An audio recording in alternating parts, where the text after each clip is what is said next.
Welcome back CNBC आवाज पर। आप देख रहे हैं property Guru Diwali special presented by signature global. और ब्रेक से पहले 3 ऐसी लोकेशंस जहां अगर आज इन्वेस्टमेंट होता है तो कई दिवालियां जगमगाएंगी, लेकिन ऐसी 3 और बढ़िया लोकेशंस बाकी हैं और कुछ बोनस लोकेशंस भी आपको ऑलरेडी मिल चुकी हैं, जैसे विशाखापट्टनम। राइट, चलिए तो आगे बढ़ते हैं। हमारे दोनों मेहमान हमारे साथ बने हुए हैं। असलम साहब, आपका अगला पिक क्या होगा? सर, सपनों की नगरी मुंबई, लेकिन मुंबई 3.0। अच्छा, तो मैं एक्चुअली यहाँ पनवेल के लिए बात करना चाहूँगा। ठीक है। आई थिंक अभी हमने पंकज जी से भी सुना, हम सभी जानते हैं जो भी इंफ्रास्ट्रक्चर डेवलपमेंट हो रहे हैं पूना में, मुंबई में।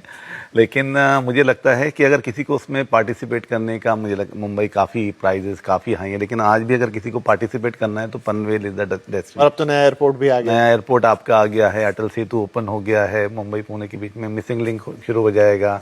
एयरपोर्ट आने की वजह से जो मेट्रो का काम है वो और फास्ट हो जाएगा। तो मुझे लगता है कनेक्टिविटी की कोई भी दिक्कत नहीं है, with good roads and all. तो ये एक डेस्टिनेशन है कि जिन लोगों ने मुंबई की जो ग्रोथ में पार्टिसिपेट नहीं कर पाए थे, जो अभी नहीं कर पा रहे हैं अपना प्रॉपर मुंबई में या नवी मुंबई में नहीं कर पाए, तो जिनको आज इन्वेस्ट करना है तो मुझे लगता है ये एक बहुत सुनहरा मौका है कि मुंबई 3.0 से बोला जा रहा है, उसमें इन्वेस्ट करना चाहिए। सभी तरह के अच्छे डेवलपर्स ने ऑलरेडी प्लान कर लिया है, तो आप चाहे तो आई थिंक लोगों के थोड़ा बजट में भी आ जाए। बजट में आता है, वेरी इंपॉर्टेंट। वही मैंने कहा, जो पार्टिसिपेट नहीं कर पा रहे बिकॉज प्राइजेस की वजह से, वो आज कर सकते हैं। चाहे आप प्लॉटिंग में करना चाहें, चाहे अब अपना फ्लैट्स में करना चाहें, कमर्शियल में करना चाहें, क्योंकि हर तरह के डेवलपमेंट प्लान है, तो उस पर बिल्कुल नजर रखनी चाहिए और फ्यूचर बहुत ब्राइट है उसका। चलिए, तो अगला जो सितारा हो गया, अगली जो लोकेशन हो गई वो हो गई पनवेल, जो कि मुंबई 3.0, मतलब मुंबई के 2-3 अलग अलग हिस्से हैं बड़े बड़े, जो मुंबई को जानते हैं उनके लिए भी, और जो नहीं तो ठाणे, नवी मुंबई, ये सब आपने सुना है। लेकिन पनवेल में नया एयरपोर्ट है और उसके आसपास अब काफी एक्टिविटी, तो एक और ये आपकी लिस्ट में हो गया। पंकज जी, आप किसी धार्मिक नगरी का जिक्र कर रहे थे। मैं तो ये देख रहा हूँ कि जिस तरीके का हमने कुंभ का एक फिनोमेनन देखा, और आने वाला कुंभ 2026 से 2028 का जो पीरियड का वक्त है, इस पीरियड में नासिक में होने वाला है। और नासिक की एक्चुअली अपनी खुद की खूबी है, करीब 500 से ज़्यादा तो आज के दिन ऑलरेडी प्रोजेक्ट्स हैं, अच्छी खासी सेल्स है, educational infrastructure, medical infrastructure, climatic condition और साथ में इंडस्ट्रियल इंफ्रास्ट्रक्चर, सारी चीज़ें अच्छी है।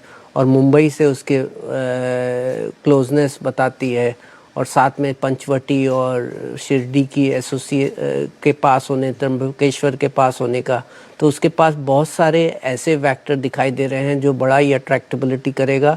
और अगर हम वही है कि 10 मिलियन से 15 मिलियन की फ्लोटिंग पॉपुलेशंस और टूरिज्म के विजिटर अगर इस पीरियड में आते हैं कुंभ के, तो वो अपना खुद का एक रेवेन्यू ड्राइवर होगा, और उसको देखते हुए वहाँ पे प्रॉपर्टी के प्राइजेस ज़रूर बढ़ेंगे और ग्रोथ भी होगी। एज सच गवर्नमेंट ने 3000 करोड़ रुपए एलोकेट किए हुए हैं, इंफ्रास्ट्रक्चर के ऊपर काम हो रहा है, इंटर सिटी कनेक्टिविटी बढ़ने वाली है।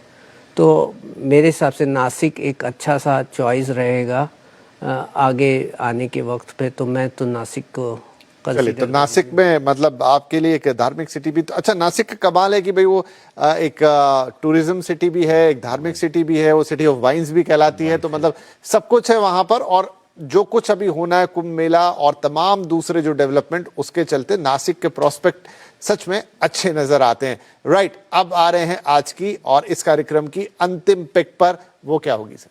मुझे लगता है वापस पूना चलते हैं सर। अच्छा, ओके। और जल्दी क्विकली अगर खत्म करना है तो हिंजेवाड़ी, आई थिंक मुझे लगता है। तो पुणे ईस्ट की बात की थी हमने पहले वाघोली को लेके, अब पुणे वेस्ट में आप हिंजेवाड़ी एरिया ले सकते हैं। और क्योंकि अपने आप में एक IT हब ऑलरेडी है, स्टैब्लिश्ड है, लेकिन ऑफ लेट वहाँ पे अगर आप देखिए तो रेसिडेंशियल का बोलबाला होता जा रहा है वहाँ पे, क्योंकि IT हब जो भी है स्टैब्लिश है, कुछ नए प्लेयर्स वहाँ नहीं जा रहे हैं, लेकिन उसका जो एक्सेसिबिलिटी है other parts of the Poona, क्योंकि मेट्रो जो 3rd लाइन ऑफ पूना है वो ऑलरेडी रेडी हो गया है। मुझे लगता है दिसंबर तक वो स्टार्ट हो जाएगा। उसके बाद मुझे लगता है जो कमर्शियल एक्टिविटी वहाँ थोड़ी कम हुई थी वो वापस आ जाएगी। लेकिन आज की डेट में उसमें वेस्टर्न पार्ट ऑफ पूना में with very nearing to Wakad and Baner उसको कहा जाए, तो वो एक एरिया है जहाँ पे प्राइजेस जो जिस तरह से बढ़े हैं पिछले 4-5 साल में, वो बहुत अच्छे हैं। और फ्यूचर में भी जब यहाँ से लगता है, क्योंकि प्राइजेस अभी भी बहुत अफोर्डेबल हैं, विद इन सब 8000 की रेट पे है, बट इसका एक्सपेक्टेशन ये है कि वो year on year around 8 to 10% आपको दे सकती है रिटर्न, अगर आप बिल्कुल प्रिसाइज उसमें समझना चाहते हैं, तो मुझे लगता है Hinjewadi in terms of infrastructure, your IT sector, job creation, फिर अफोर्डेबिलिटी के हिसाब से और एक अच्छी क्वालिटी लाइफ के हिसाब से, बिकॉज आप उसकी आपकी जो एक्सेसिबिलिटी है टू पूना मुंबई एक्सप्रेसवे की और बाकी जो आप ले सकते हैं, क्योंकि जिस तरह से पुणे और मुंबई की दूरी कम होती जा रही है, तो मुझे लगता है फ्यूचर में Hinjewadi will be a good player. चलिए, तो आपके जो 3 बेट हुए उसमें से एक Hinjewadi which is from Pune, जो कि उसके वेस्टर्न साइड पे, फिर थोड़ा ईस्ट में चले गए तो वाघोली आ गया, और तीसरा आपने पनवेल मुंबई 3.0 की बात की, और पंकज जी ने कहा कि नासिक, कोकापेट इन हैदराबाद, साथ में आपने नाम ले लिया विशाखापट्टनम का भी एज अ बोनस, एंड फिर अंधेरी और उसके आसपास के जो इलाके हैं वेस्टर्न लाइन के जो मुंबई के सबर्ब्स हैं, ये वो जगह हो सकती हैं जहां पर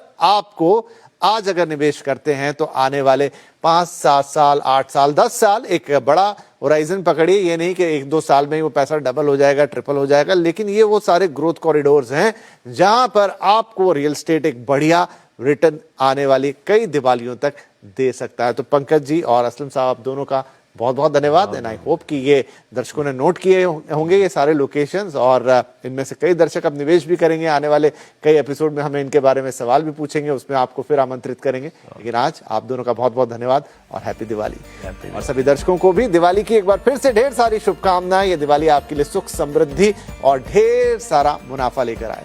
नमस्कार।